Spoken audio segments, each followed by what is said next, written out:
पण आणि सरकारने पण या विद्यार्थ्यांकडे दुर्लक्ष केलं। विद्यार्थ्यांची एकजूट इतकी मोठी आहे, नोटिफिकेशन निघून आम्ही आंदोलन असंच चालू ठेवणार। पुण्यात एमपीएससीच्या विद्यार्थ्यांकडून आंदोलन करण्यात येत आहे। आंदोलनाला 2 दिवस पूर्ण होऊन आजचा आंदोलनाचा खरं तर तिसरा दिवस आहे। आपल्या सोबत बोलण्यासाठी आमदार रोहित पवार आहेत। सर, काय सांगाल, आजचा आंदोलनाचा तिसरा दिवस आहे। एक तर हा तिसरा व्हायलाच नको पाहिजे होता। सरकार आणि आयोगाने जर निर्णय घेतला असता तर पहिल्याच दिवशी निर्णय हा विद्यार्थ्यांच्या बाजूने सकारात्मक दृष्टिकोनातून झाला असता, पण आयोगाने पण आणि सरकारने पण या विद्यार्थ्यांकडे दुर्लक्ष केलं। त्यांना असं वाटलं कदाचित एवढा उठाव विद्यार्थ्यांकडनं होणार नाही, पण विद्यार्थ्यांची एकजूट इतकी मोठी आहे आणि त्यांना अडचणी सुद्धा वाढणार आहे जर या परीक्षा पुढे ढकलल्या नाही तर।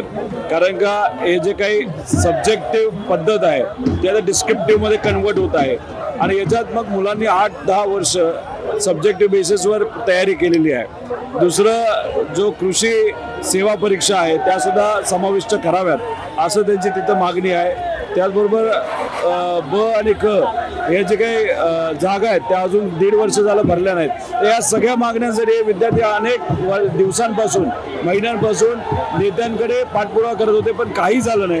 म्हणून त्यांनी आंदोलनाचा पवित्रा तिथं घेतला। हे आंदोलन यांचं आहे, आम्ही फक्त त्यांना पाठिंबा देण्यासाठी इथं आलेलो आहे।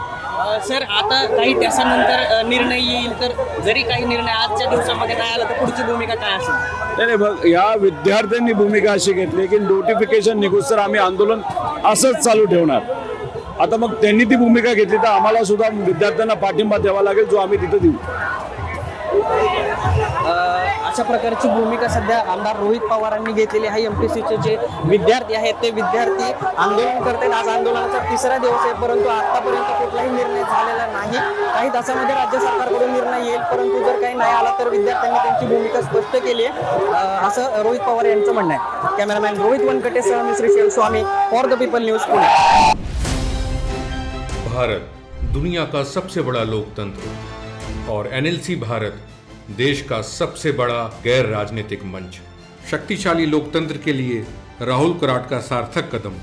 मुंबई में हुआ ऐतिहासिक प्रथम राष्ट्रीय विधायक सम्मेलन।